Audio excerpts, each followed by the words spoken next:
So what is the difference between a last will and testament and a living trust? Is there an advantage of one over the other? People often default to a will in organizing their estate. In this video, we will look at the difference. A will is merely a wish document. The creator simply designates who they want to receive their assets in their estate. It covers their wishes. The first step in the probate process is validation. A will must be validated by the probate court to determine if it is legitimate and that it is a valid legal document. In today's world, the potential for something being fraud is very real, so the court has to know that the document is valid and that the person who wrote the will actually did.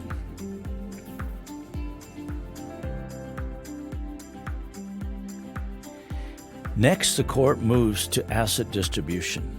Once the court determines the validity of the document, then distribution of the assets will occur as determined by what the will says. If anyone contests the will, the court will hold a hearing to determine what actions to take. Questioning a will is common, especially in a mixed family. And there are legal and court costs to consider.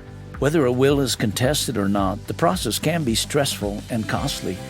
These expenses include legal fees, court costs, miscellaneous charges, and appraisals in order to determine an asset's true value.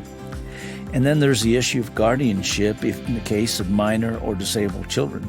A will can include guardianship directives, or a court can appoint guardians for any minor children or disabled adult children of the deceased.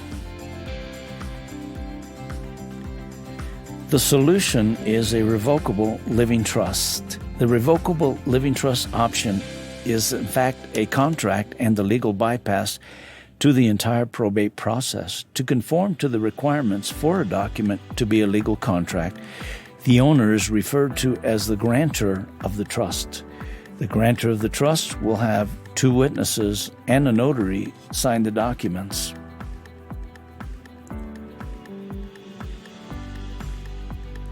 The witnesses are attesting to the fact that you did sign the documents, and the notary makes it official. You will also name an executor and a successor trustee. The executor and successor trustee can be one and the same person or two different people. A revocable living trust has many benefits beyond what a will can do. For example, in addition to who you want to receive a beneficial interest or a bequest, you can also specify when and how you want certain assets to be distributed. Keep in mind, assets include anything with financial or material as well as sentimental value. With a living trust, you can readily identify the three classes of assets and also take advantage of various distribution options that are not found in a will. Unlike a will, the revocable living trust bypasses the entire probate process. Your estate can be settled quickly without the hassle, stress, cost, or loss of privacy, all of which are associated with the probate process.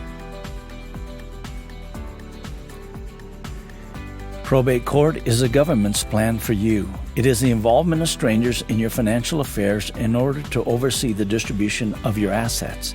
The estate plan, however, that has a revocable living trust is your custom plan. It is the legal bypass to the entire probate process and protects those receiving your estate from all the negatives associated with probate. This is why we are America's best choice for living trust. You have 24/7 access to all your documents in order to update them, print them, and even email them. So go to our website, moneysense.solutions, click on our services, and scroll down to the Living Trust Made Easy to find brochures, frequently asked questions, as well as the opportunity for a 10-day free trial.